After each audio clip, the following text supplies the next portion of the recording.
حضرات اس فنکار کے حضور چلا جائے جس نے ہندوستان میں محبوبیت کیا ہے، مقبولیت کیا ہے، اس کو نئے معنی عطا کیے۔ وہ فنکار جب سن 1976 کو تین جون کو وہ لکھنؤ میں پہلی بار آیا تھا تو اس مشاعرے میں جانثار اختر موجود تھے جو اردو غزل کی آبرو ہوا کرتے تھے۔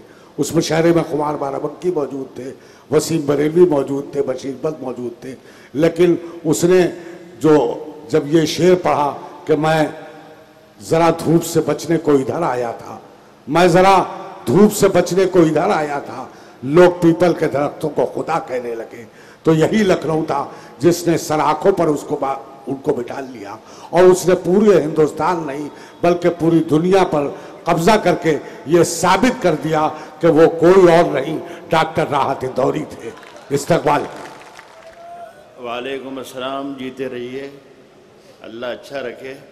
دیکھیے مشاعرے کی تہذیب یہ سکھاتی ہے، جو لوگ گھر پہ والدین کو سلام نہیں کرتے یہاں پر شاعروں کو سلام کر رہے ہیں۔ ماشاءاللہ، میں تھوڑا بہت پڑھا لکھا ہوں تو مجھے معلوم ہے کہ مختصر اور اختصار کے معنی کیا ہوتے ہیں، اور جو ہر کانپوری صاحب نے یہ بتایا کہ 3-3.5 منٹ ہر شاعر کو پڑھنا ہے، تو میرے ہاتھ میں گھڑی بھی ہے، اللہ کا شکر ہے۔ میں کچھ شعر پڑھتا ہوں۔ آپ نے تو چرا کے دی تھی۔ ہاں بیٹا سنیں کہ ہم سنیں۔ اپنی جان کے دشمن کو اپنی جان کہتے ہیں، ہم اپنی جان کے دشمن کو اپنی جان کہتے ہیں، ہم اپنی جان کے دشمن کو اپنی جان کہتے ہیں، محبت کی اسی مٹی کو ہندوستان کہتے ہیں۔ واہ واہ واہ واہ واہ۔ ہم اپنی جان کے دشمن کو اپنی جان کہتے ہیں، محبت کی اسی مٹی کو ہندوستان کہتے ہیں، اور میرے اندر سے ایک ایک کر کے سب کچھ ہو گیا رخصت، مگر ایک چیز باقی ہے جسے ایمان کہتے ہیں۔ کیا کہہ رہے میرے اندر سے ایک ایک کر کے سب کچھ ہو گیا رخصت، مگر ایک چیز باقی ہے جسے ایمان کہتے ہیں۔ صاحب یہ زیادہ تر لوگوں نے سنا ہوگا، مطلب جب میں خود آیا یہاں پر تو کئی لوگوں نے، بچوں نے سنایا، وہی سناتا ہوں، ایک شعر اور ایک مطلب، اس کے بعد اجازت چاہوں گا۔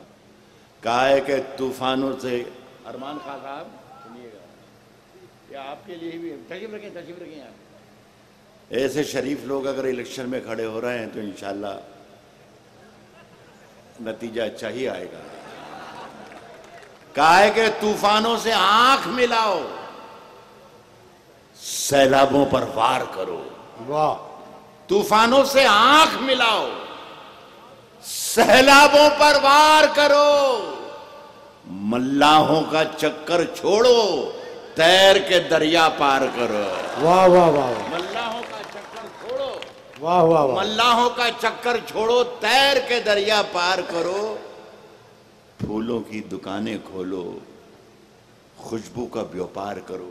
اس ہارڈنگ پر یہی شعر لکھنا ہونے چاہیے، آئندہ اگر آپ کریں تو یہ ملاحوں کا چکر چھوڑو، تیر کے دریا پار کرو، پھولوں کی دکانیں کھولو، پھولوں کی دکانیں کھولو، خوشبو کا بیوپار کرو، عشق خطا ہے تو یہ خطا ایک بار نہیں 100 بار کرو۔ بہت شکریہ۔ ارے راحت صاحب کچھ ہے، راحت صاحب تشریف لائے، ابھی وقت ہے، راحت صاحب ابھی وقت ہے۔ میں ایک صاحب ابھی بیچ میں پڑھ رہے تھے، وہ کہہ رہا تھا کہ میں جا نہیں رہا تھا، جا کے دیکھ رہا تھا، مارکیٹ ویلیو وغیرہ دیکھ رہا تھا، لیکن میں واقعی جا رہا تھا۔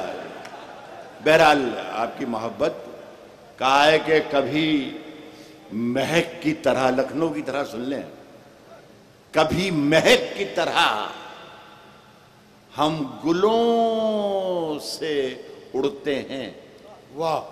کبھی مہک کی طرح ہم گلوں سے اڑتے ہیں، کبھی دھویں کی طرح پربتوں سے اڑتے ہیں، کبھی مہک کی طرح ہم گلوں سے اڑتے ہیں، کبھی دھویں کی طرح پربتوں سے اڑتے ہیں۔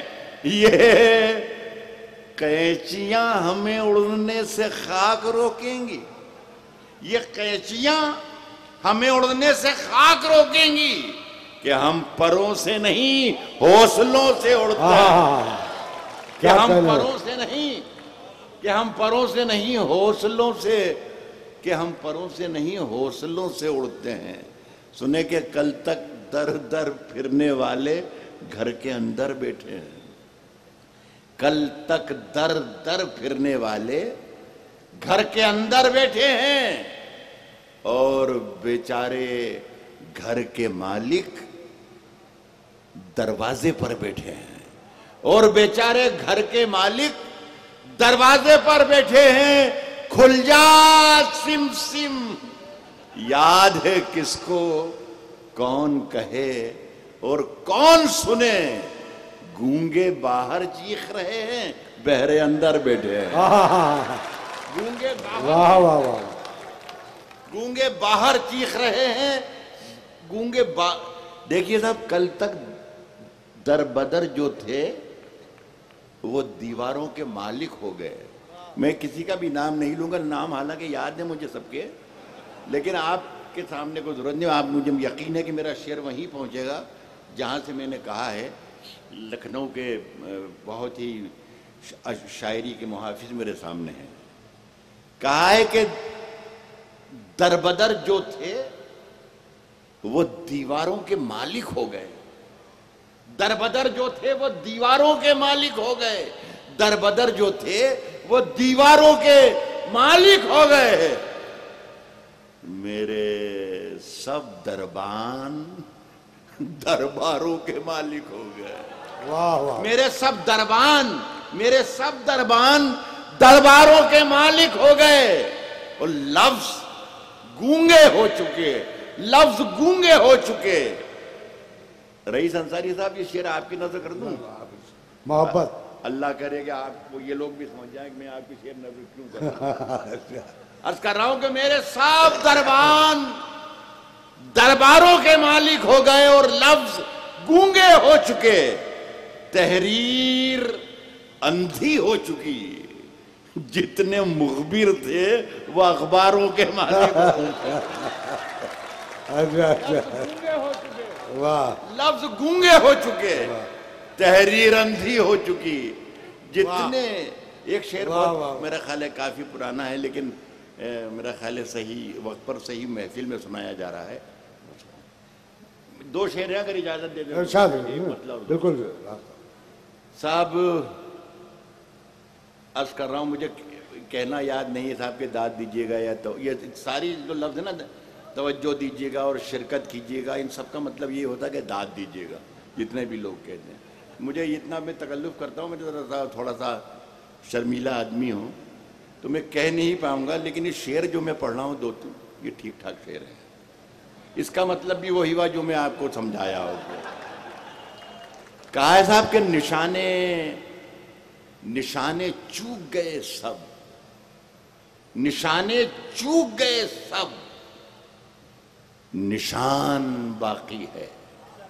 واہ، نشانے چوک گئے سب، نشان باقی ہے، شکار گاہ میں خالی مچان باقی ہے۔ واہ واہ واہ واہ واہ، شکار گاہ میں خالی مچان باقی ہے، اور وہ بے وقوف، وہ بے وقوف زمیں بانٹ کر بہت خوش ہے، وہ بے وقوف زمیں بانٹ کر بہت خوش ہے، اسے کہو کہ ابھی آسمان باقی ہے۔ واہ واہ واہ، وہ بے وقوف زمیں بانٹ کر بہت خوش ہے، اسے کہو کہ ابھی آسمان باقی ہے۔ اس شعر کی حفاظت کر لیجئے گا، مطلب تو آپ سمجھیے گا حفاظت کرنے کا کیا ہوتا ہے۔ وہ بے وقوف زمیں بانٹ کر بہت خوش ہے، اسے کہو کہ ابھی آسمان باقی ہے، اور پھر ایک بچے نے لاشوں کے ڈھیر پر چڑھ کے، واہ، اسے کہو کہ ابھی آسمان باقی ہے، پھر ایک بچے نے لاشوں کے ڈھیر پر چڑھ کے یہ کہہ دیا کہ ابھی خاندان باقی ہے. واہ واہ واہ واہ. پھر بہت شکریہ آپ کا.